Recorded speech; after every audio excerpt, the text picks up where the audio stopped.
delayed. Didn't quite get it. Still got it at the end though.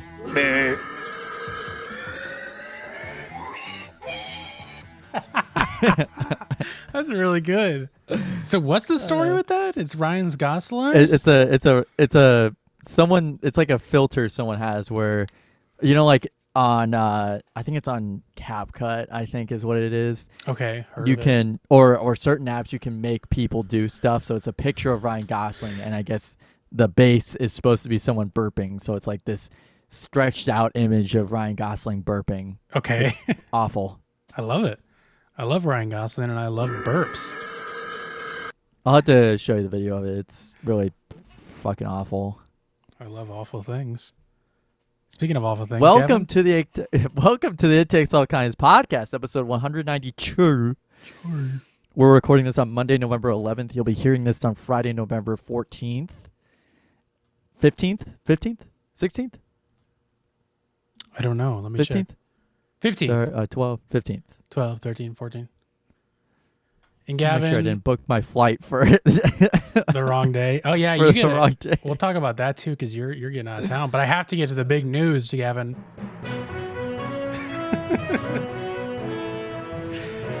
The big news, folks, this week. Lots and lots to cover. But the biggest thing that happened in the past week is... Oh, it's on the 16th. We're okay. We are officially running this show on OBS. That's the big news this week. CNN's reporting about it. Fox News, everywhere's reporting about it. We are on OBS. Not fully. I said fully. I actually lied. That's kind of fake news. We are changing things up, upgrading, I would say, to running this show in a much more fluid way that really has... I want to say little effect on the viewer at home, but it will or could. I think it'll look a lot nicer. The show will run a lot smoother. It'll clip a lot close. It'll clip along. It'll clip a lot better. clocker. But we're not fully there yet, so bear with us over the next few weeks as we navigate this new world that we're venturing into with the open broadcasting system. It's gonna be fun. It's going really well. It's gonna look a lot cooler. We'll probably update some new graphics soon. It's a whole new venture for me. It's something I didn't even know really much about until moving out here, and now I'm fully in it. And I was like, hey, wait a minute, we could utilize that on our show, and that would also help me learn it. So it'll be fun. I'm excited. So there's really no difference to you guys.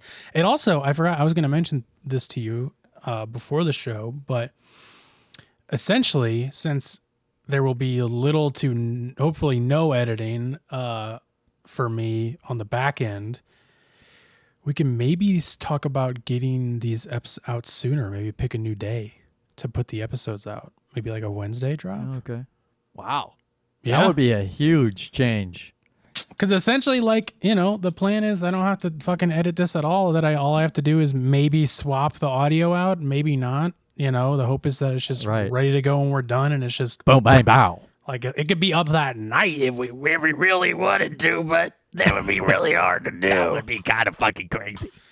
But yeah, we can talk about that later. So we can do emergency episodes whenever something huge happens, right? Yeah, I mean, we could, but it would. I'm not. Either way, we would be a lot. That. No, you are. Either way, we would be a lot more topical because we would be. I like that you keep looking towards your Mac and then realizing that you have to look to the other camera.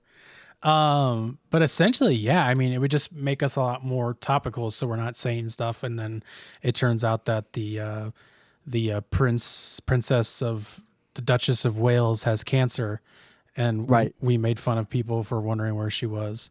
Which was fine, in all honesty. It's just maybe it's something that we maybe wouldn't have done had we have known that. Yeah, that's true. I totally forgot about that. I just remember making fun of people being like, "Oh, there she is." We were making fun of the Duchess. We were making fun of the people for being so horny about it. We weren't making fun of anything that had to do with who her. cares? Yeah, but it's just who cares an example about someone's of whereabouts. Yeah, it's just an example of things that we could be more topical on.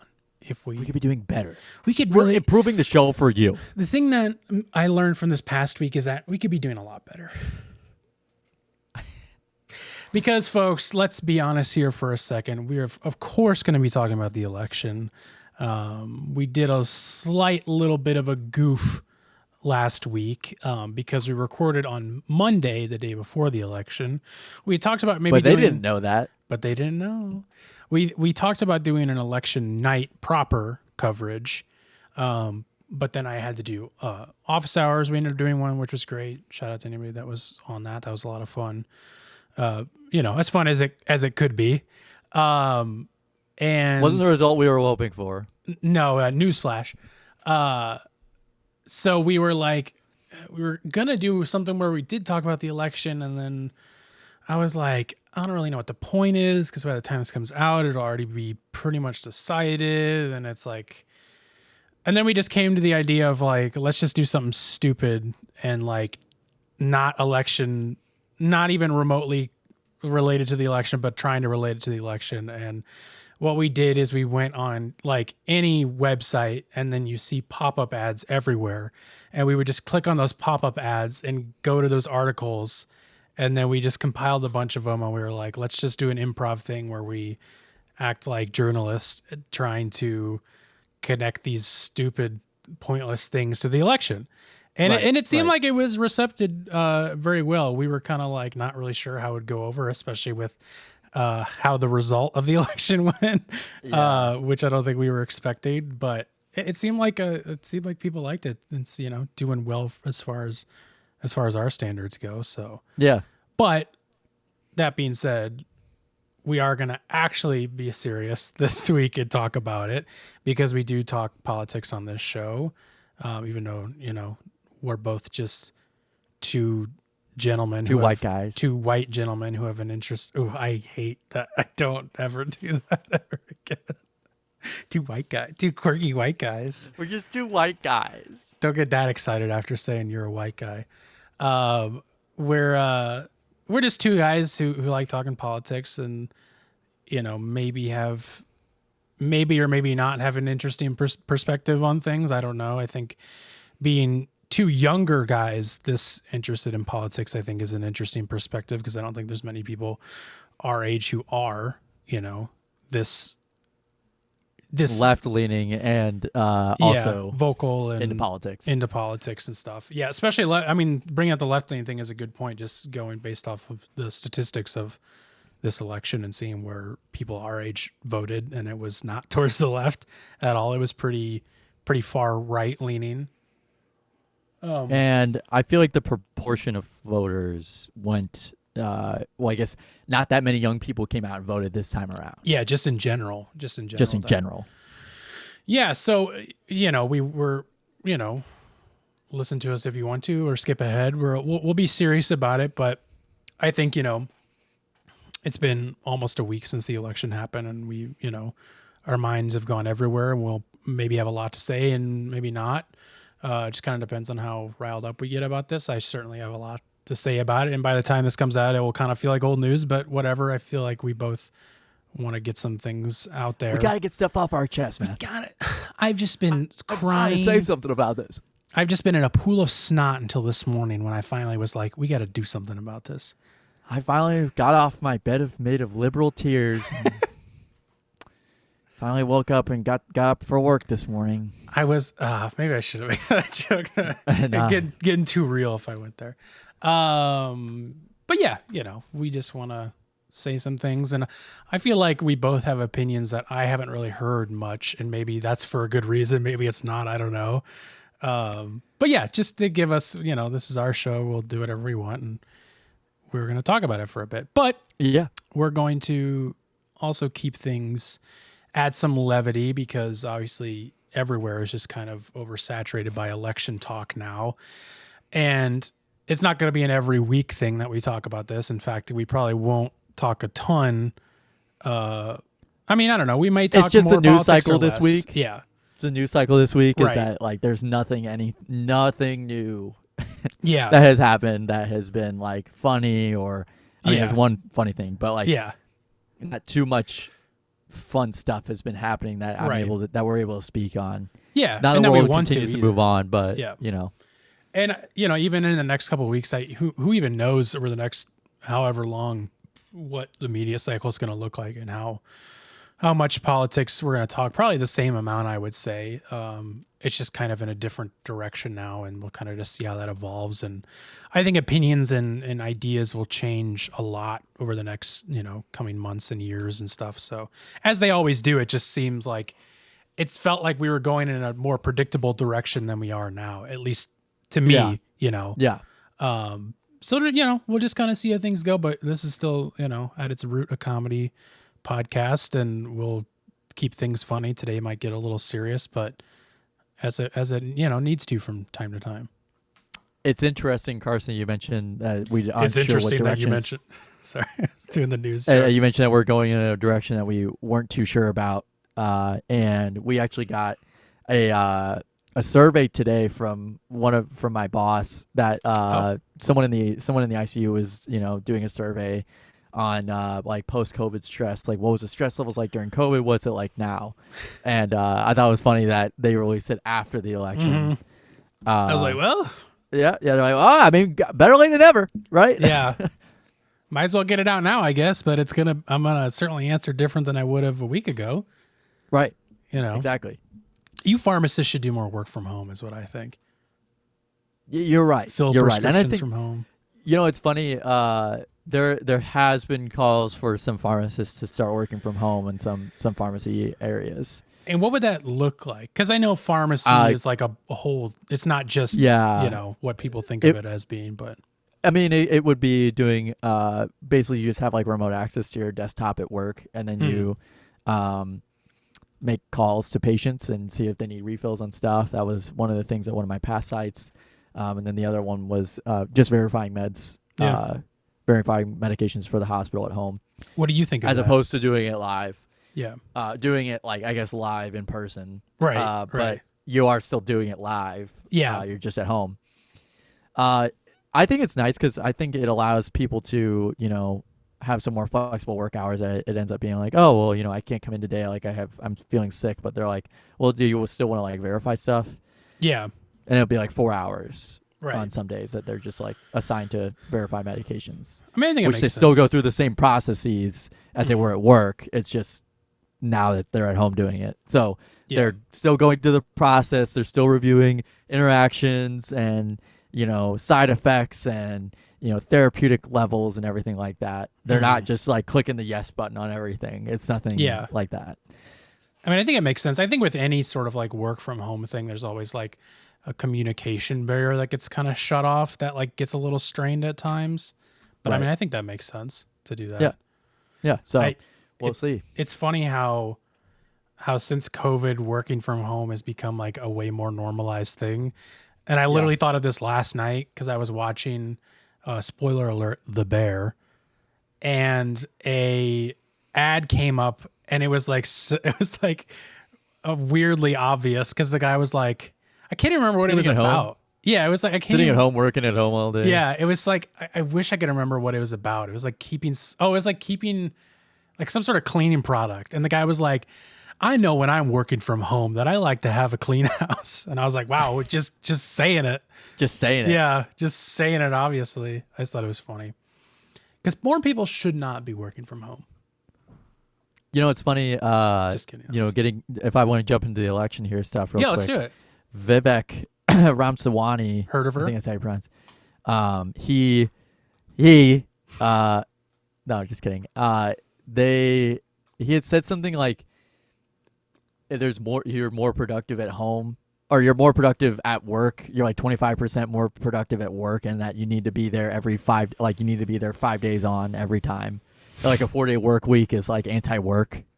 I feel like that has been considerably disproven. Yeah, that is probably that is one of the things that he could have said. Yeah, that's certainly a take. That is a take you could give. Yeah, so I was one real quick thing. Yeah, so we're going to talk about the election. We also want to get to this story about monkeys escaping in South Carolina. That's our levity for today. And then if there's time, a little Carson's television corner, I guess it would be this week, because I want to talk about a show that people have been talking about years and years prior to this, The Bear. So I am way behind, but I feel like I owe it. Is that the show where they eat human flesh? No, they eat it. It's a show about them eating a bear. Oh, and it's about a gay guy and his bear. yeah, the bear. Yeah. It hasn't gotten there yet, Gavin. Don't spoil it. Sorry. God. Making me so angry. So yeah, let me just give a little. I want to give a little background here, and then I want to give the floor over to you, and then you can give it back to me, and then you can give, and then. So we're just gonna, we each have some points we want to share on this all, and then have some discussion about it, and we'll see where it goes. I mean, I guess I would just be giving I'll give my little backstory of it, and then I would like to hear yours, and then we can kind of go from there. Because this all feels very odd to me because, I mean, obviously we're both young, and when Trump was elected, we were what, 16? 16. And so we couldn't vote in the 2016 election. No. So you can't go ahead and go and blame 2016 to 2020 all on us. That wasn't my fault. I wouldn't have voted for him anyway. You can blame it a little on me, I guess, but I didn't vote for him, but I did go to a Ted Cruz rally, so I guess you can see where my alignment was as a 16-year-old. You can see where our paths diverged for a couple years there, because you went to a Ted Cruz rally and then I went to a Bernie Sanders rally within like a week of each other. Yes. And now, mind you, again, to repeat it one more time in case there's some idiot out there that didn't hear, we were 16. I was 16 years old, could not vote, didn't know what my morals or beliefs were, thought it was one thing and found out it was another. It's just very funny that it was Ted Cruz, and to see where he is now. I guess it could have been worse. It could have been Ricky Rubio, Marco Rubio. I feel like Ted Cruz is worse than Ricky Rubio. I think, or like so. Ron Paul or something. You know what I mean? No, Rand Paul is, or Ron Paul, or is it Rand Paul? Are those two different people? I think they're two different people, but they are related, I believe. Yeah, I feel like Ted Cruz is worse now, especially. Yeah, I mean, especially he literally now, but 2016, he was a young bull. I guess Paul Ryan. Paul Ryan, in my book, would have been worse. Yeah, and I think like Rush Limbaugh's son spoke before Ted came out, I think. Oh, fuck yeah. I don't think it wasn't Rush himself, but I think it was his son. Same was his own, I believe. Him. Yeah, that's why I was thinking. I was like, I don't think it was Rush. I think it was his son. I don't know, fading memories. But yeah, it's just fun. Yeah, I mean, whatever. We can talk about Ted Cruz some other time, but who was just elected. Yeah, congratulations. Another 6 years for this guy. Yes. Yeah, so that, that's where I was at during that time. And it was like still on the brink of me. Like, it really wasn't until college, which really isn't that long ago in the grand scheme of things, where like I had a huge change over as far as like my beliefs and all of that, because I was just kind of like what I grew up with and what I thought I believed, and going to church has a lot of influence on that. And I'd still say I would still say I'm a Christian, whatever that means. It probably doesn't mean what you think it is. It's just my beliefs align with the basic beliefs of Christianity, and there that's is about a heaven, there is a hell. There's heaven, there's hell, God, Jesus. And that about it, I don't delve into anything deeper. And in fact, I get kind of embarrassed to even say I'm a Christian, because it is just a giant, disgusting political Republican conservative mess now. Well, have you seen God's Not Dead, dude? You know what? I have. You know what? I haven't. I think I did start reading that book at one point when I was a child, if I'm not mistaken. I've never seen it, but I just know it's also kind of that same messaging where it's like, you got to be proud to be a Christian. Well, and it was like, I think even the author or someone involved with getting that movie put out there is like a big MAGA person. No surprise there. Of course. But yeah, so that was like, around that time. And then it was interesting because people in my family, not saying specifics, like hated Trump, like, and still do. But I remember they weren't like happy about Trump being there. And it was like, And even like way before Trump was even going to run for president, like Trump was talk shit about in my household, like as this disgusting con man. And so it's funny, like I knew about Trump growing up. Like I don't think most people did, or maybe they did. I don't know. I just don't remember ever hearing about Trump outside of my household. But it was a very negative look at him. And then all of a sudden, like we couldn't believe it that he made it this far to become president. And I remember that being like crazy. I was like, really? This guy? Like, you know, I was like, when he came down the escalator for the first time, I looked up to him and I said, wow, what a great guy. What a great guy. And it was just kind of like unbelievable. Like it was so crazy that he was, this is even before he was elected. This is the fact that he won the primary and was the candidate. And I just remember like even watching some of that and being like, wow, this guy like can't seem to make up his mind. Like he's just kind of saying what seems to be sticking. I just remember even then being like, man, he's like, I can't, like, he's very outward and outspoken and like says what it is, like says whatever he wants, but he also like changes up what he's saying like week to week. Yeah. Because it's just like he's going along with what is like, you know, attracting getting people the crowds to cheer. Yeah. And it's still to this day, but now he has more of like he built that up to now he has a thing that he can stand on. And then he was elected, and I remember a lot of people were really upset, and I couldn't really understand why, because I was, closed-minded 16-year-old. And I even remember, and I think all these tweets are now deleted, but I remember going on Twitter that night and seeing people like really freaking out about it, understandably, but at the time I was like, I tweeted something out like, let's just see what happens, guys, before we start like, freaking out about this. Yeah, and it was I think I remember that. I remember you mentioning that. And he even, I would have to find the exact quote because it's been years since I've thought about this. He even said something along the lines of like, at his acceptance speech being like, it was something like, we're not, we're gonna, I don't know, something about like not going away with gay marriage. Like we're gonna protect it, it's fine or whatever, but it wasn't like a, like anti-gay marriage or something like that. It was something like, he said something like that in his acceptance speech, and I remember making a tweet about that as well, being like, no, he said this, like, we're gonna be okay, guys. Like everything's good.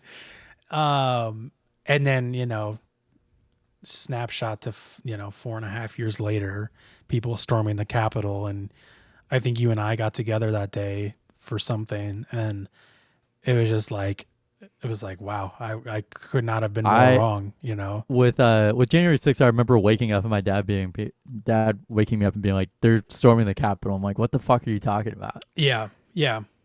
It was very odd, to say the least. I think that's putting it lightly. But so, yeah, that was like, during that time, because of Trump, because of like getting more politically involved and just getting more involved in life in general, becoming an adult, going through college, having different experiences, especially going to community college in St. Louis, literally blocks away from where the Ferguson riots happened. That was it's a St. Louis community college, but there's 4 different campuses, I think. And so the one that was closest to me that I had most of my classes at, especially my freshman year, was in Ferguson. And like I said, I think literally like, right around the corner from where the riots happened, at least as far as I understand. So it was getting a whole different experience of coming from like a predominantly white, middle working class area to then going to a way more diverse area in St. Louis and being like, like, whoa, I didn't know any of this stuff. I didn't think about any of this stuff. Like, it was super eye-opening and really turned me over. And especially just with the Trump presidency going on and being like, man, I don't align with these people at all. Like, I don't know what I was thinking. I was naive and, thought differently and was really only thinking about what would affect me and not affect others, which is something I'll harp on a bit more here in a few. But yeah, that's kind of, just wanted to give my backstory of where I've come from since then and stuff. And, now I'm fully left pilled. Yeah. Now He's I don't blue-pilled. even align with any of that stuff that I thought. And it was all just like this, like, I don't know, felt like taking the sheet off and being like, whoa. Well, I mean, in some shit. ways, it was a sheet that you were wearing. What is that? A white sheet. No, Like a I wasn't KKK outfit. that wasn't racist. Don't say that. No, I'm just saying. No, I'm just saying. That was a sheet you were taking off. You're like, oh, Sure. But let's not attribute me to a KKK member, please. I'd prefer not to have that correlation. But Hey, man, you said. I'm sorry. That was what I read into it. did I say I was racist? Yeah. And so then, No. So every week we would get together and burn a cross, and that was it was sick. and it was so cool. And then I realized that we probably shouldn't do that. No, obviously, I'm jokes. I know what you're trying to say. But for me, I've been a hardcore. I've been a Bernie bro since day one. Yeah. And not just because he was going to legalize weed and pay off loans. It was because I understood what he was talking about. Like the billionaires need to be taxed, and billionaires shouldn't exist. They are human beings. And that no human would be making that much money in any way, shape, or form. And I think I wrote a book report on Bernie's book in college U.S. history, which for some reason I remember. I didn't even read the book. I'll be completely honest with you. I'm sorry, Miss Kilker. I didn't read the book. I just kind of skimmed the book and then summarized it. And I don't even remember why I did that, but I was just like, oh fuck, I have to write this report. Not to go on a tangent here, but I only read one book in high school, and that was To Kill a Mockingbird. Every other book I read, I just skimmed or didn't even read at all. And I got A's in most classes. Yeah, it's a joke, but yeah. So just kind of always been hardcore left. Speaking with, we do have to have diversity and inclusion training with our pharmacy education because we're going to be healthcare providers, so they don't want these bigoted healthcare providers coming out of different parts of who knows where, Missouri, Illinois, Iowa, California, Texas, whatever. I'm gonna be lagging here for a second. And so I after having conversations with my classmates, especially over the last 3 years, with the diversity and equity and inclusion stuff, and I think it was like social awareness and cultural sensitivity training is what it technically is. A big turning point for a lot of people in terms of political activation and just things that swayed their opinion on things or gave them like more of an understanding of things was the BLM movement, especially being so close to St. Louis. But they had brought that up a couple times. But I think really just so many different factors played into that. As the policing, it was a race stuff. It was a lot of stuff. So, and I didn't go on any marches or anything like that, but it was one of those things where, I mean, it's just one of those things as a 16-year-old, it felt dangerous. Yeah. And it was, your parents keeping your best interests and good on them, because those things can get out of hand. And not saying that it's not right or wrong or anything like that, but just saying that it's like, we were 16, you don't have to, you're all good. Yeah. So that was a big thing. But yeah, ever since then, just, I think I voted in every midterm. I think I missed one midterm in like 2022. I think same. Or I missed one in 2023, just like the local ones. But I have voted in every other race that I've been eligible to. So I do remember one time, I think that was a midterm in 2018. Yeah, it was for sure a midterm in 2018. My friend Lizzie had I told her like, oh, I didn't vote today. Like, it's fine. Like, I have to drive to St. Louis, and I have to drive to St. Charles, and I don't have a car, and I'm in St. Louis right now. And so she was like, oh, what? I just voted. Like, you got to go vote right now. So she drove from Warrenton, which is where she voted, all the way back to St. Louis to drop me off in St. Charles for literally the last 30 minutes the polls were open. Jesus. I was like, I don't think I'm gonna make it. Yeah. And I got in with like 15 minutes and voted in like 5 minutes and like left, and then she drove me back to St. Louis, which I was like, what the fuck? Yeah. But yeah, huge props, huge shout out to her. But yeah, so I mean, I've just been always left and everything with that. So so this election, moving into this election, didn't really. I do remember one of the first things that went through my head was, what if she actually doesn't win this? And that was like whenever they first started reporting the election polling or the election results, especially in Pennsylvania, I got like really excited because she was like leading like 75-40 or 75-35 or 75-25 or something like that. It was ridiculous. And so I was like, oh fuck, like this, and I know it was only 2% reporting, but holy shit, like she's got this in the bag. Like if this is what Pennsylvania is showing, 2% reporting. And I also bit pretty hard on the Seltzer poll. I think her name's Ann Seltzer. She did a poll that was like Democratic leaning +3 in Iowa, which and like her last like 3 had been accurate as well. And it was so much different than what everybody else was saying that it was like, oh fuck, like this is the only good one. This is a good sign. Like we're going in the right direction. Blah blah blah.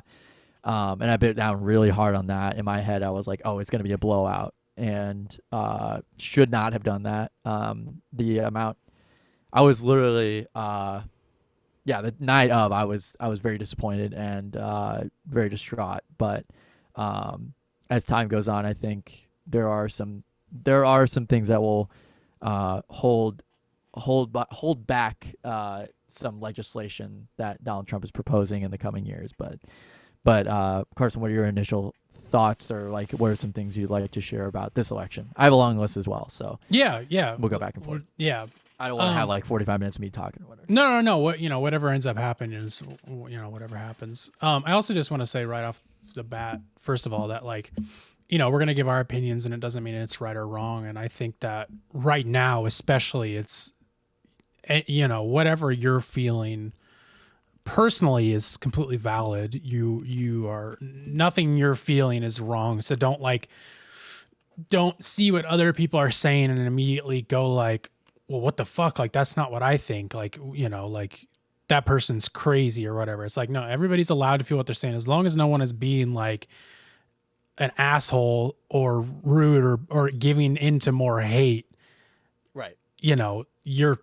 You're fine. Like, you're fine to feel distraught and scared and confused, because it is a, scary time. So I just want to say that before we get into this, because I'll probably say some things, and I just don't want it to come across as like I'm saying that if you think this, you're insane.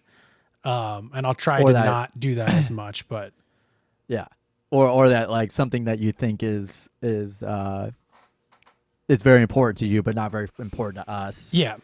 Might not be this might not be the same. Yeah. And we might, this is kind of just coming all stream of conscious. I have a few bullet point things, but there might be some things we miss, and there might be some misspeaks here. And again, that's just a part of like, being human. Yeah. Being human and being emotionally charged about something that, if we do misspeak or miss something, we obviously apologize. We would go back on it, and, feel free to call us out for whatever. Yeah, I think I felt the same as you going into it. I felt pretty confident about it. When Biden dropped and Kamala picked it up, I was I even said on the podcast, I was pretty happy and had like a way better outlook on things. And not that I was a huge fan of Kamala, but I was like, so much better. It's going to be so much more progressive. It's going to be, the list goes on and on of what I thought. It didn't go that way, which we'll get into, but I certainly felt very good about it and felt pretty confident about it. I'm not somebody who... We were hanging out that day whenever he dropped out. I do remember that pretty vividly. Yeah, I think you're right. And I'm not somebody who ever looks... I never pay any mind to any of those like pre-polling stuff. Like I listen to people that do, and I think it's, if that's something you want to do, that's no problem with me. I just never do. It's the same reason I don't watch trailers for movies. I don't want to be disappointed by, I don't want to see something and go, wow, that looks cool. And then when it comes to be, it's like, oh, no, it's not. It's not at all. So, but like just going based off of what I thought was the feeling around, and it seems like it's stuck through even with Republicans, is that, she, like you said, had this in the bag. And that even went as far as to Trump's acceptance speech or whatever you call it, where he was like, like everybody was like, he's the underdog, he's not going to win this. And he was like, kind of shocked that they won. And that's what I think everybody felt, so it wasn't just like me or us or whatever. It was like, even they were like in disbelief, right, that he won it. And it was like, yeah, it was just definitely a shock, to say the least, for that. But yeah, I mean, do you want anything you want to jump into specifically? Do you want me to go first? Like, no, yeah, I think, unfortunately, I follow quite a few people that report the polls and, make their assumptions off the polls. Should I have done that? No. Did I mean to? Kind of, but not really. I mean, I've always been told the polls are bullshit. Like, yeah, they're never right. But yeah, so like, I guess, I mean, one of the first things I noticed whenever we were listening to the Trump, victory speech, was the sheer amount of American flags in the background, was fucking insane. I think there was probably like 100 flags back there. It was deep. It was literally like a wall of almost American flags. like comedically. Yeah, like, it was ridiculous. like, wow. Well, like, holy shit. Yeah. But one of the things that I immediately thought of was that, why anybody would vote for him is that that liberals, and more so the Democrat Party, don't make it seem like it's patriotic to vote for them. They don't make it sound like they aren't, trying to make it that it's like America's better. You know what I mean? They're not talking about America as a whole. There's no nationalism.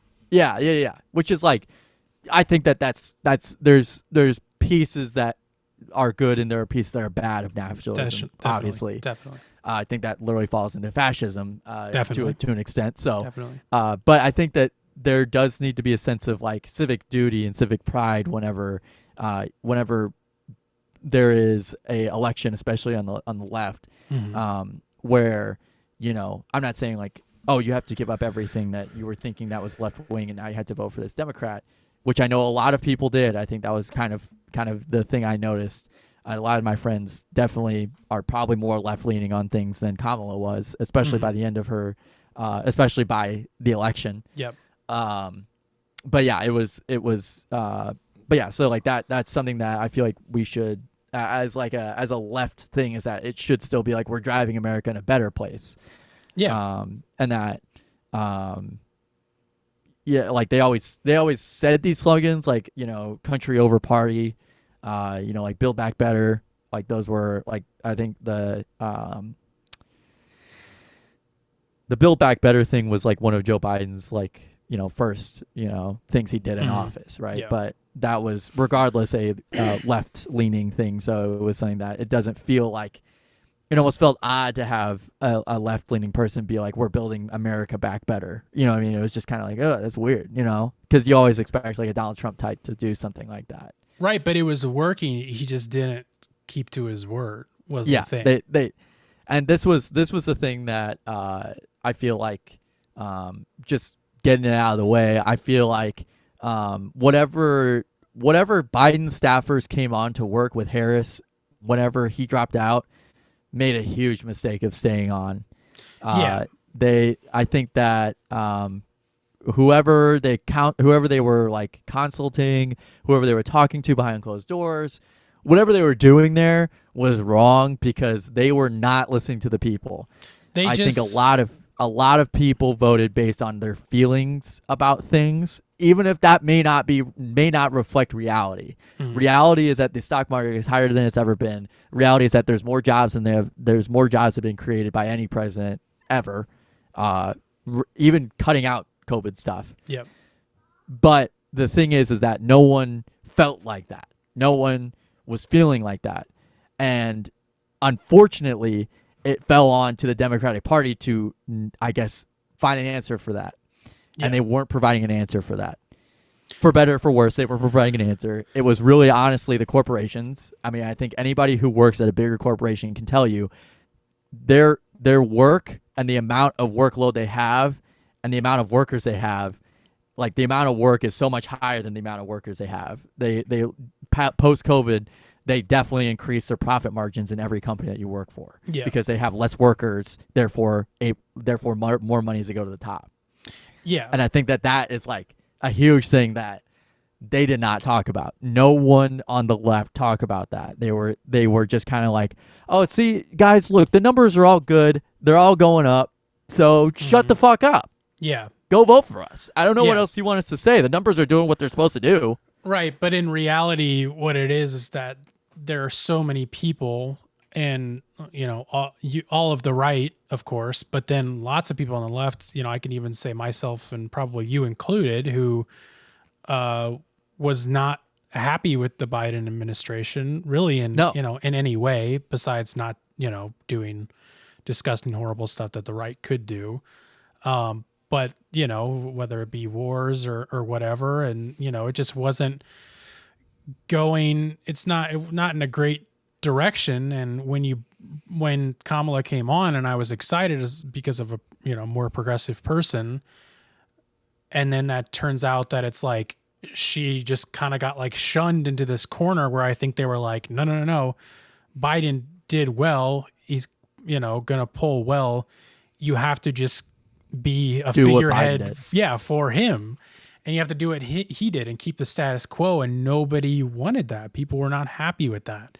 That's, you know, one of the reasons, besides Biden being old, that they wanted him to drop out, is that they were like we need to get someone else in here, and they didn't allow her to run on anything more progressive. It was just like, just keep the status quo, just keep doing what he was doing, you know, and keep appealing to the right, the never Trumpers, the people, try to appeal to them instead of appealing to your own fucking party.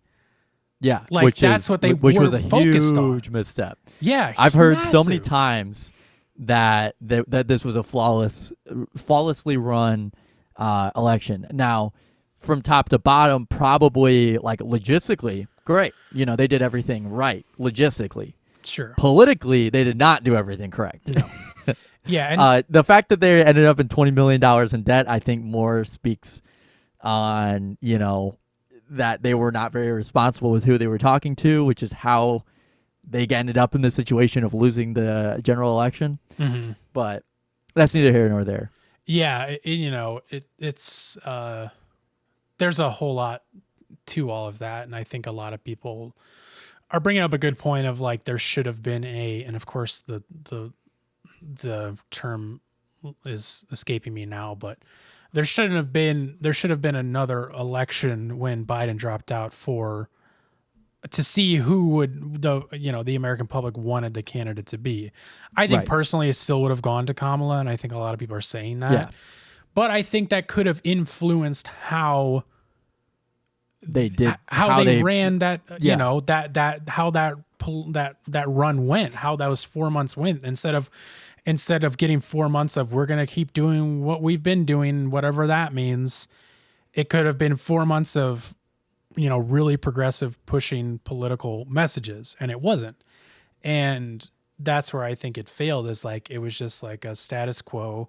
It's an open convention, by the way. Open convention. That's the word.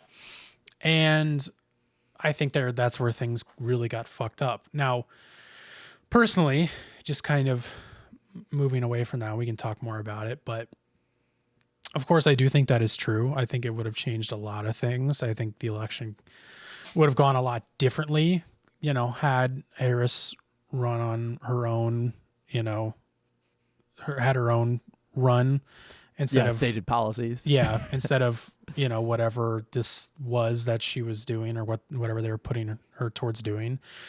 But I think, as much as I want to blame the Democratic Party for that, because I think it's a big mess and it has been for a while, is that we have a much bigger problem on our hands, and that is that there are a ton of people who voted for Donald Trump and want Donald Trump to be the president. We have a ton of hate and hateful people out there who are really self-centered, and I think that this self-importance and entitlement thing is a big epidemic that we have on our hands, of a bunch of people who are voting in their own self-interest. And I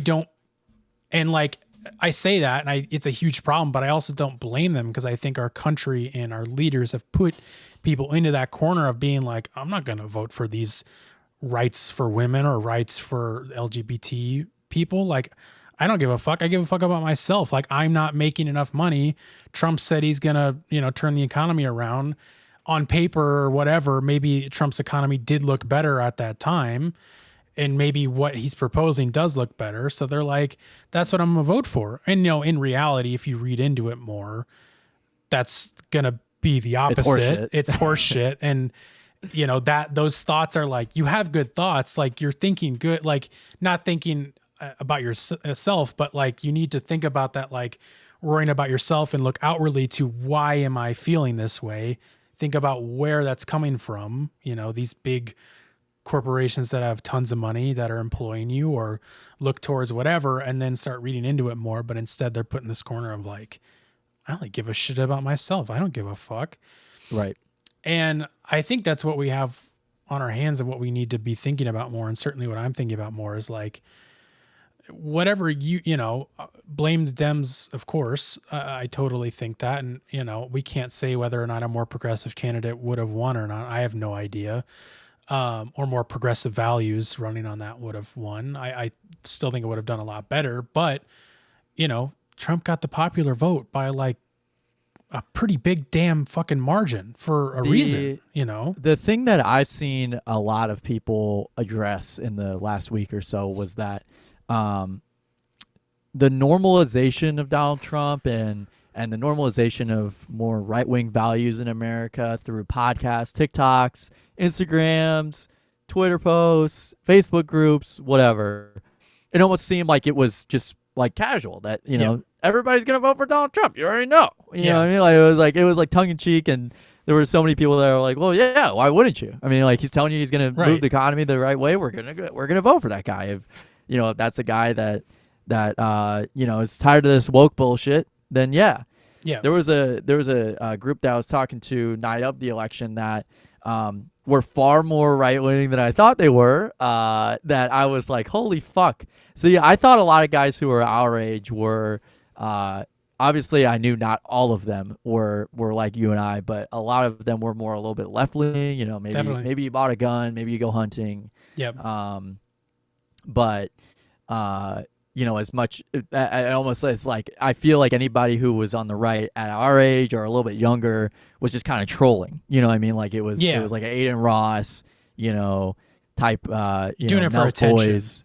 Yeah, where it's like, it's funny to make people angry, and I understand that, but like, and it's funny to make fun of people sometimes, like that's like the whole right wing thing, right? Yeah. But that it's not like, realistically, that's not a platform to run on, and that's not a thing to vote on. Just because this guy infuriates so many people, that's not something to vote on. Like, there were so many people that have also expressed the feelings that they felt like they were going to get money from Donald Trump. Mm-hmm. Like, Donald Trump signed the COVID checks. Yep. They thought that they were getting money directly from Donald Trump's bank account. There were some that like they thought they were getting paid by Donald Trump and not the federal government. All this other shit that it just, whenever someone was like, oh, Donald Trump said he's going to, put more money in our pockets, put more money in the economy, blah, blah, blah.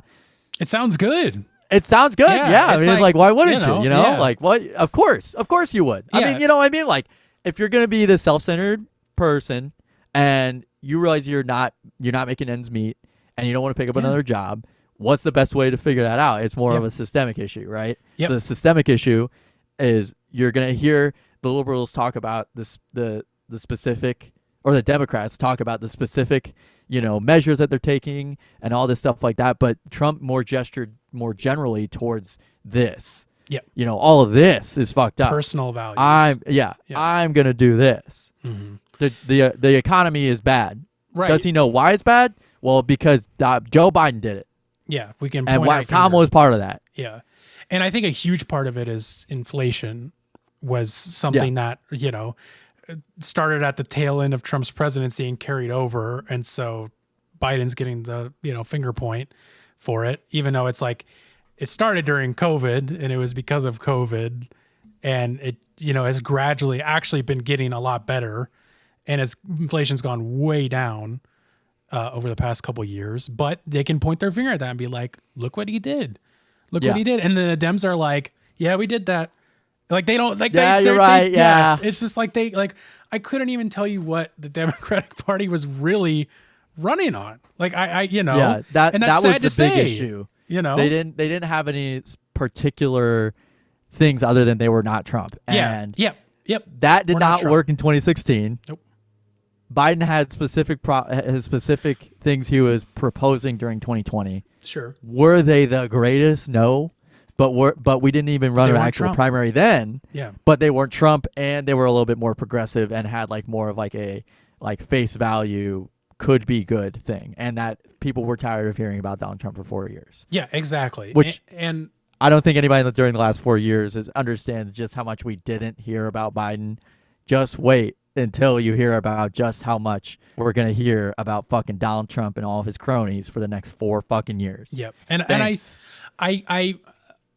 I don't like making blanketed statements, but I have a pretty good feeling that, well, first of all, Trump won't run again, but I think that it will be a Democrat that wins in 4 years, because it's just going to be the cyclical cycle of shit for probably another 8 years. And then when those people are dead, very dead, when Trump and Biden are very, very dead, because it won't be long because they're old. That's not like old. I'm not making some sort of statement about anything. Prophetical. They are literally just old. They're not going to live forever. They will pass away in due time. Yeah. And once we're out of this cycle, they will be gone, and we'll see where things are at then. Who knows what will happen. But yeah, they're going to get tired of it again. But yeah, I mean, it really appealed. Like, they had a platform. They, told people what they're running on, and it worked. It worked on people. And,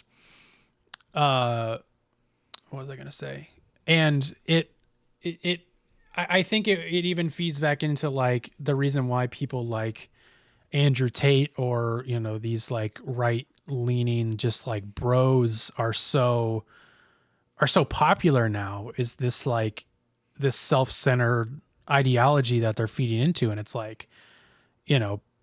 these guys are figureheads for places I can put my anger and blame towards. And it's it appeals to us, or not us, but it appeals to people because it's that self-centered, feelings that people have. And it's oh, I can put my blame on all these people. And it's why do I give a shit? It's it's me against the world kind of attitude. And it's and there have been so many, just in general, people and influencers on TikTok and stuff like that saying oh, you need to focus on you, get your stuff done, focus on getting your money, focus on getting, your car, focus on getting these things that you want to get, focus on your goals. And that even goes so far, and I'm going to be very vague here, but that self-centeredness even went so far that we personally know of people who voted against the self-interest of even their immediate family. And I even heard a story this morning about something with a different issue of, this one was immigration, where someone voted in opposition of values of how a huge negative effect on their immediate family. It was, an immigrant family, and they had immediate family that had illegally immigrated, and they were they did it the wrong way. So we voted for Trump. And in this situation personally, again, trying to be vague here, but it affected LGBTQ matters of an immediate, like, and these aren't like strained families where they're like doing it on purpose, but like these are like close families that are voting against like values or things that could affect their own immediate family members. And it's like that, like, that's crazy that like it's so self-centered that even that is happening.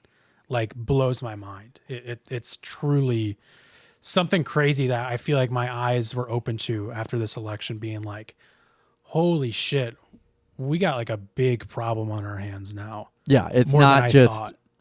it's not just, let me put it this way. The candidates are supposed to get you to vote for them. I do not blame any voters for not voting for Kamala Harris or Donald Trump. Yeah. I'm just putting it out there. I'm not going to blame, any cultural group or ethnic group or anything like that, because they didn't do their job. Yeah. and they didn't.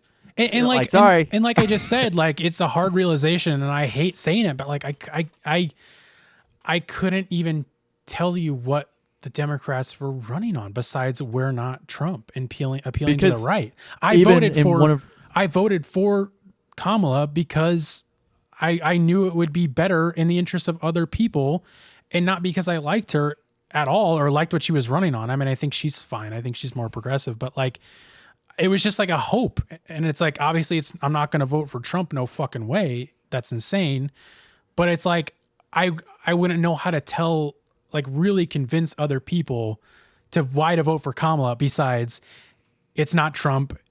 Trump, like, it was always like, Trump is going to do this, Trump is going to do that. And it's always like, well, what's Kamala going to do? What are they going to do? What are they going to do? And it's like, I don't know, apparently the same shit that they're already doing, which people don't like, It's one of those things where it was very much like I voted for Kamala just because it was not Trump. I mean, literally just, it was like, cool. And I liked Tim Walz. Yeah. But that is the second Tim now that has been, that was supposed to be the vice president. that has not been the vice president. Who was Tim the Kaine first? was the other one. Oh, yes. With yes, Hillary yes, Clinton. Yes. But which was a whole SNL sketch, by the way. But yeah, I was very how do you say, not happy that Trump won. Yeah, but yeah, and I can't fault any of the voters for voting for him. No, I felt that same way, and I don't know what there is to really do about that, because I think I think to some people it has pushed them away politically and kind of made them go like, especially people who were really politically active the last 4 years, see this and then they go like, they're just kind of like, I'm just kind of done. Like, I'm just kind of whatever. Yeah. But for me, I think it's done the opposite. And I would hope it, and I think those people will come around eventually. But I totally understand just being like, oh, fuck, like what, like, what are we doing? Like, that we can't even, like, Trump won by this much. Like, what is the point of what we've been doing? And I totally feel that, but it's definitely motivated me to be more like, what needs to be done to figure this out and start appealing more to, those Trump voters. And I don't think all Trump voters are hateful. I think there's a big group that is MAGA hateful people. And then I think there's another big group. I think it's like split in half, maybe even like 60-40, whatever, where the other half is like, Trump was appealing to them because of the economy, because of other reasons, whatever that means. And that's what they went with. They don't, agree with him on everything, but at least he was running on something, And I feel like a lot of people were single issue voters in this election. Yeah. Oh, yeah. I feel like a lot of, I know, honestly, like, I know we always joke. I know that a lot of liberal media always jokes like, well, I'm a single issue voter, and the only thing I care about is making sure my Pokemon cards are $5 and not $7. Yeah. Nothing, something like that, where, like, they always make jokes like that. But in reality, there are a lot of people who are single issue voters. And to be quite honest with you, I do not think that the single issue voters were going to be swayed to vote for Kamala Harris because she got endorsed by Liz Cheney. Oh I yeah, really I don't even like want to get that started was on that shit. that was So like stupid. that was like a huge misstep. Like that was huge. That was massive. That like Liz Cheney historically was not a good person. Dick Cheney shot his friend in the face during a hunting incident. Like, and he made money off the Iraq War. Like, Yeah. like there, that is real. That is facts. They were just running as a Bush era, Republican, and there aren't that many that would have been like, well, why have the diet Trump? Because she was going on the border issues. She was talking about building the border wall. Mhm. She was She was talking about the Gaza Israel conflict, Yep. but was more siding with Israel and that Mhm. that she's going to arm them to no ends or whatever. Yep. This all these things that it was like, okay, well, Trump's gonna do the same thing, and actually he says he's gonna do it better than you. And he's also going to do these other things and says that you guys are to blame for our problems. Right. So And it definitely is just like, well, I mean, you guys Yeah. fucked it. I mean, literally they just totally fucked it. And I almost laugh because it's really not that hard to just hear people out. And I think during like there was the View that she went on and she said that she wouldn't have done anything different. And I think that was a big turning point in the election. Whenever she was asked questions about the border and the border and Gaza, she just kind of laughed and just wasn't able to field those questions because like she just didn't want to talk about it. Well, because and she it was like I think she was just a puppet at that point. I mean, Yeah. I really don't want to put the blame on Kamala. I'd be happy to, but it's really, the people behind her, just like any politician. A politician is never who they are. It's always who's behind them, right. And at that point, I think she was put in a pigeonhole where she was like, I have to just do this, or else, these people could pull out their funding or whatever. It's like, Right. Right. I mean, politics are so stupid in that point. That's why I'm never like, you'll never hear me say I love this politician or this politician's great, because I'm like, they're all fucking phonies. Like, Yeah, there's they're only been never- so many people who have actually stood on their shit. And Trump isn't that, but he's done a good enough job to make you believe that he is. That, yeah. And still so many things will be fact checked, whether they like it or not. People are going to still fact check the right wing MAGA group. There are people that are going to be fact checking. I'm sorry to say it, but they still spew so much misinformation. Yeah. And Yeah. as a to move into a healthcare view of things, Yeah. come January 2025, Mhm. Medicare, Medicaid benefits will have caps on the most expensive medications. I think there's like 5 medications. One of them being Eliquis. There's a couple other medications, but Eliquis is a really big one that a lot of elderly people are on due to atrial fibrillation and stroke prevention. And there's I predicted this before, but I imagine that he will take credit for making those drug prices only $20 or whatever. He's going to take credit for that. Yeah. But then he's going to take credit for it and then remove it after like 6 months or like at the end of his presidency, and then be like, "See, look, I told you they were going to do it. I told you they said they were going to remove the drug prices, and then they went ahead and did it." I heard someone talking about that exact thing today, and they said either he's going to let it go through and take credit for it, or he's going to do the opposite and block it and throw it out. Yeah. It's one of two ways it's going to go. Which I really don't know at this point. I don't know how anybody like. That's one of the things where if I was like an elderly person and I like saw that and I was on a medication that, 2 months of the year cost me like $250, $300, because you like get into a donut hole where the Medicare donut hole where like you eat to the middle, you pay enough, and then they're like, oh, then Medicare's like, okay, you gotta pay some. Yeah. And then you have to pay a certain amount to get to the next level before they start covering again. Yeah. Just like insurance and stuff like that. Which is just bullshit. But Yeah. it was always hell on earth to explain that to anybody whenever I worked at CVS or anybody. Yeah. Like it's not fun, and also like it's not in the best interest of people who are on those medications to be like having to pay that much money for it, because they have all these other medical bills to be paying for, and living. And some of them And don't they're old have- and they're on retirement, and Yep. Or they the don't Social have Security isn't retirement, great. They don't have that stuff, and they're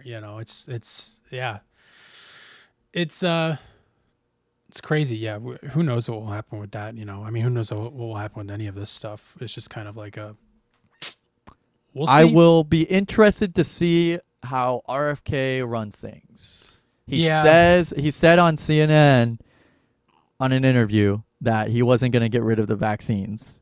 Yeah.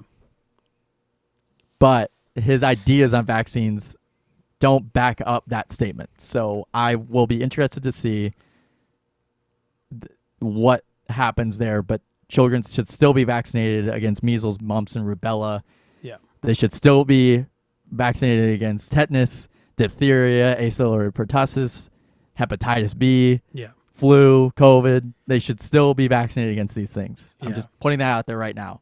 There's really no evidence stating otherwise. Your children are going to get sick with this. They're completely preventable, and that there's so much that could go wrong if if a large swath of a generation does not get vaccinated. Yeah, and who even knows with any of this stuff, like where RFK is going to be around, time of the election, whether he's still going to be where Trump says he wants to put him. And even Elon Musk. Yeah. Yeah. Because that's is too many in egos. That's too many egos. Something's going to happen. Something's going to explode. Because Elon, I heard, was pretty like anti-Trump, 2016 era. Yeah. Yeah. He was literally just following trends. I mean, I realize that now. He's just following internet trends. Oh, yeah. Like, which shows you how widespread this Trump shit is. Like, Right. It permeated to a billionaire, but it was a billionaire with very much a self-interest. I think he made like $64 billion in a day. Again, self-interest. Just because after Trump. Yeah. That's self-centered entitlement shit.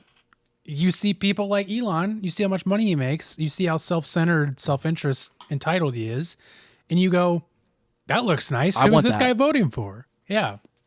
So it's just crazy. I don't know. We're not trying to come up with an answer of what, to do about it, because we don't have that. It's just more of like here's what we see going on, and hopefully we'll try and figure out what to do about it. And I think it's just, I don't want to come across as like one of these people who's like, you need to reach across the aisle and just go hug a Republican and, make sure they know that they're loved and it's stuff like that. It's like, no, I'm not saying that in any way.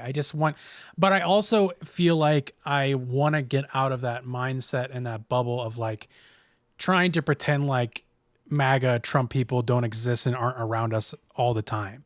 Right. It's like we need to be accepting that they are there, and not saying you need to befriend them or be friendly to them, but just accept that they're there, and whatever you want to do with that is up to you. I'm not going to tell you what to do, but it's like, we got to realize that these people are there, and that, we can't just pretend that they don't exist and that they're these boogeymen that stay inside their house all day. Yeah. Which a lot of them do, but which don't be wrong. Don't get me wrong. There are, but there are people shopping at grocery stores. There's people that are in line at McDonald's with you. There's people that are in line at Taco Bell with you that voted for Donald Trump. You know what I mean? Yeah. And I also don't think that this isn't gonna like change the way we or I like talk about like Republicans as a whole, or the Republican Party or Republican candidates, as far as like calling them out on their shit, calling them weird and stuff like that. Nothing is going to change the way I talk about them, because I think in doing that, you appeal to people who maybe are Republicans or whatever, and they see that and they're like, oh shit, yeah, these people are fucking weird and creeps and stuff like that. That's what got to me watching Vic's videos, tuning into, the early days of Office Hours Live when I was kind of in my transition into left-leaning stuff, was like seeing people call these people out for being fucking weirdos. And it's like, I'm never going to change the way that's why I'm not like, you need to, reach across the aisle kind of person, because it's like, no, we've seen that doesn't work. Call them out on their shit. That's what is obviously selling, is like, this like, the fact that they're going to get away with something. Yeah. You know what I mean? It's like, no, we don't need to talk nice about them. Like they're not talking nice about us. You know what I mean? And like, even with that, it's like, that's not going to appeal to them anyways. If you're going to prove them wrong, then prove them wrong, and stand on your shit. I'm not going to talk differently about it, but I am thinking more about how many people are that are out there that voted for Trump and wanted Trump and saw what he did, which I still like, it blows my mind that Jan 6 happened, all this shit happened. He's a rapist. He's all of these fucking things, and people still voted for him, and an overwhelming amount of people wanted him to be president. And so much so that in certain states, he had hundreds of thousands of more people vote for him. After all of this shit, like, that is something that cannot be ignored, and we need to like be thinking about what to do about that there are so many people that are okay with that. And I I'm trying to figure out what can be done about that, or what I can do to help that. And, we'll see what that ends up being. It certainly got me more fired up, in a way, So yeah, and not even just I just want to pull this up real quick, Gavin, if you don't mind me doing so. But, and we got to do our first little cut here, which I didn't need a call out, but I'm excited about it.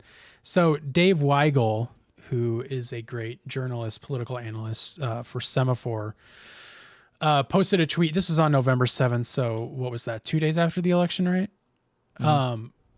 And this was kind of like eye-opening to me, but also proves the fact that there are so many more people voting for Trump, is that, and it kind of goes on. I didn't really bring this up and I won't harp on it too much, but a lot of people are saying like Biden really should have just stuck it out. He would have won it. And it's like, you're an idiot. Like, you're such very an much idiot. So not. And that's so disproven by the fact that Harris ran on his campaign. Yeah. Like, it was the same thing. It would have been so much worse. Yeah. It was the same thing with a younger person. And I know there's the fact that she was a woman, which there's, we need to address the fact that there is a huge majority of people that are misogynists. That's a big problem, but still Biden would not have gotten more than she did. And that is proven by Dave Weigel's tweet here, which is, he said, still seeing Harris couldn't turn out millions of Biden voters. And the count in swing states says that's not true. In Wisconsin, Harris got 37,000 more votes than Biden, the most votes of any Dem candidate since Obama in 2008. She lost because Trump added 77,000 more votes since 2020. Yep. She's very close to Biden 2020 raw vote in Michigan and PA. And again, this is November 7th, so votes were still rolling in. Had Trump just recreated his 2020 vote, he would have lost Michigan and Pennsylvania, would be too close to call still. But he added 151,000 votes in Michigan, 108,000 in PA. Yeah. That is huge. What about Georgia? Biden got 2.47 million votes in 2020. Harris got 2.54 million votes this week. Trump won because he added 200,000 votes. So, and then he goes on to talk about more states where the same thing happened. It's not, it's not because Biden dropped out or anything. It is like I said, it's this a much bigger problem on our hands of the fact that so many people and so many more people wanted to vote for him. That's like right. a thing we have to be like, we have to accept and think about what to do about it. The numbers are 75,090,955 for Donald Trump and 71,794 for 945 as of Monday, November 11th. Okay. So it's about a 4 million difference. Yeah. 3.3 million. Okay. Difference between the total. votes. In the total. Yeah. Which it's certainly gotten closer, but it's still more. It's still a lot more. I think we can say. I don't think that's any discrepancy. But yeah, and then I think the House still hasn't been called yet, right? The Senate flipped to Republican, but the House still has yet to be called. Yeah, I think believe. House is still up. I don't know, but it's looking like it's going to go Republican, which would certainly be huge, and negative, obviously, if that were to happen. Yeah, it's still being called. It's still still waiting. So we'll see. Yeah, there's a lot to think and talk about in the next, as there always is in the next couple of months and years or whatever, and how this will all shape out. We shall see. But it's good for us to get this all out there, and, who knows if it'll change anybody's views on anything, but it's just, we want to we want to get it out there what we think and kind of our feelings on it. So anything else you want to say about that, Gab, before we wrap up that portion? So. No, I think you just got to be there for people and call people out on their shit whenever they're wrong. Definitely, and especially right now, with people who are going to be most affected by this. And another thing we should have said is like, we're two white males. We're in the the demographic of people who would maybe even I don't know if I wouldn't say positively affected by this, but like certainly not. It didn't affect us like in any way. You know what I mean? It didn't affect us too negatively. Yeah, like we'll be okay, but it's other people that I'm worried about. Yeah, it's minority groups and and stuff like that we look to, and of course women and stuff. And one thing I wanted to say, just a positive real quick, especially about Missouri, where Gavin and I are both from. I don't currently live there anymore, but they put a ban on abortion bans. They overturned the abortion ban, which was really good. Pretty big, like pretty unanimously went to that. It was a pretty high vote, which is again crazy, how, and that was in like other states too. It was like crazy how high that was in Republican leaning states that went through. So that was good. Another thing, I don't know if you necessarily want to call it a positive or a good, but it's certainly interesting, is that sports betting and gambling is now legal in Missouri, which is interesting. See how that goes and what that means and stuff, and just something that interesting that came out of it. And that's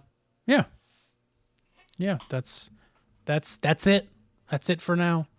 We'll see when we talk about all this next, but probably not for a while.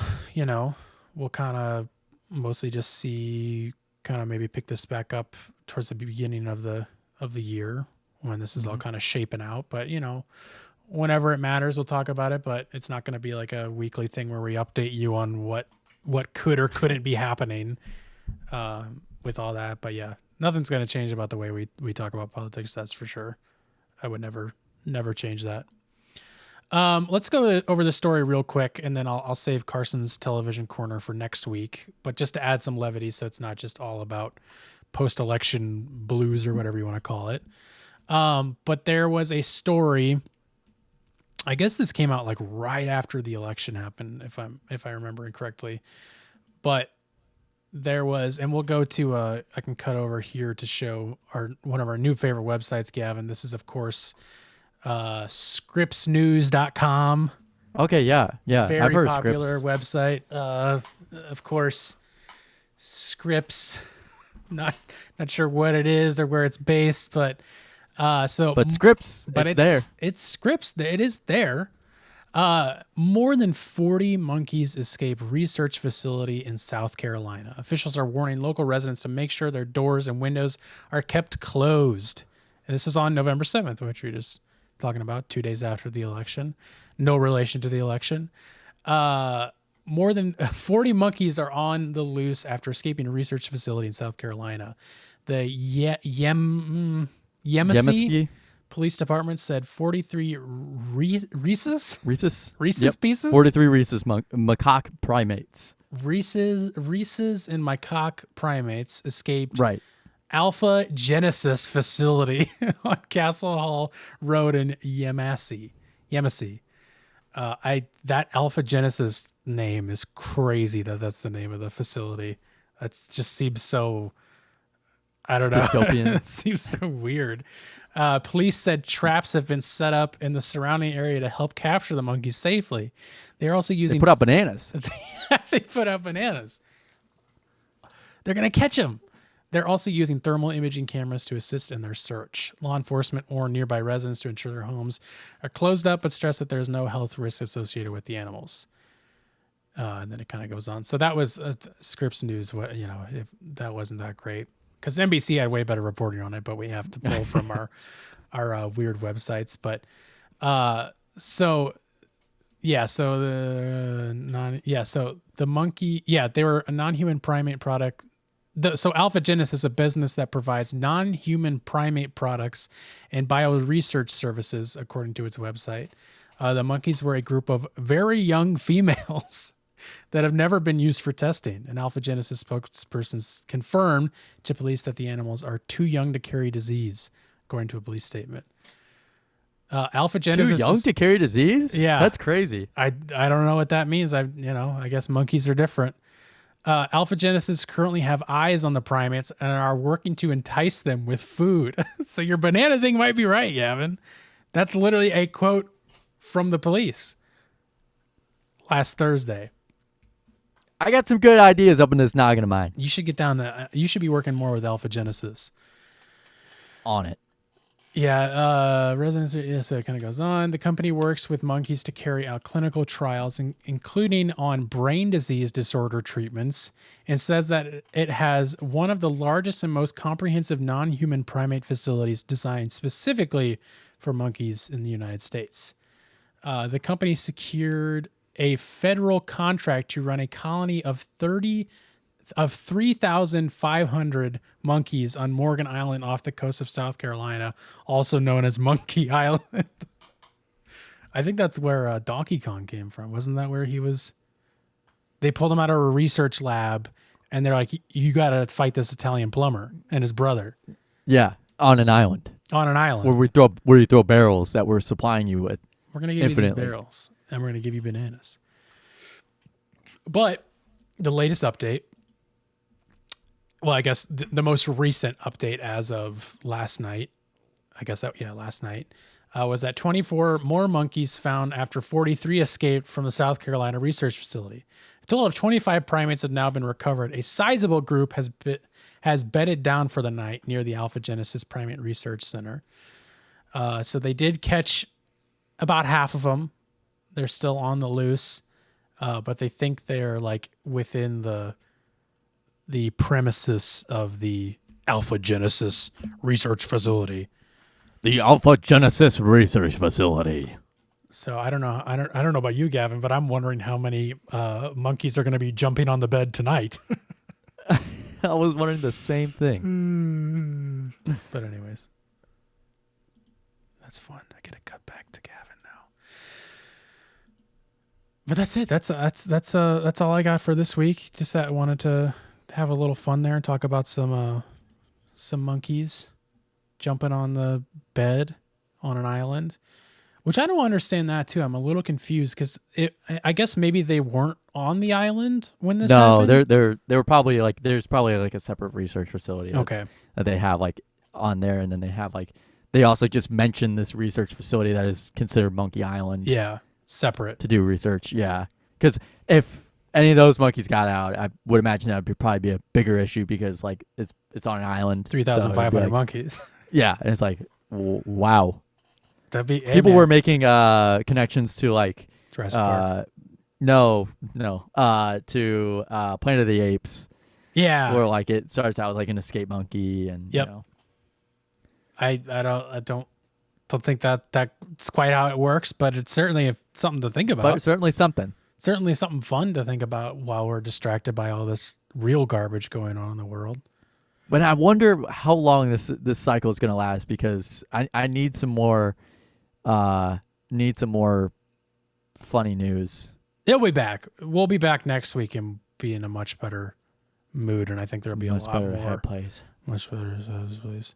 We'll have a lot more. I think so. I think I've even seen like over the past not even week yet, things are turning as far as that goes, just because it's like, you know, we can only be so worried right now.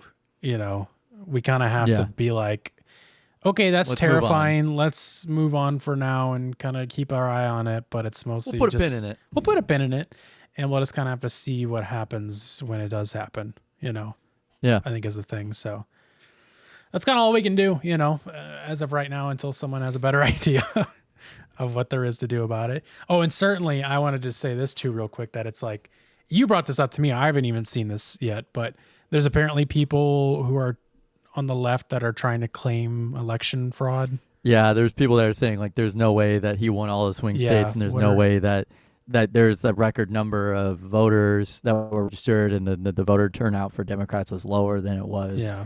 Yeah. What are we But doing? but that tweet that you had shown was kind of debunking that all in one go. Yeah. Like, there's she got more votes. It's just that Donald Trump got even more votes. Yeah. Yeah. And it's like, guys, what are we doing? Like, why I also what saw are a we stupid statistic down that there? the number of registered Republicans who voted for Republican stayed the same in 2020 and 2024. So her reaching across the aisle and having a Republican on her cabinet and all that stuff like that did not work. No. She actually lost 2%.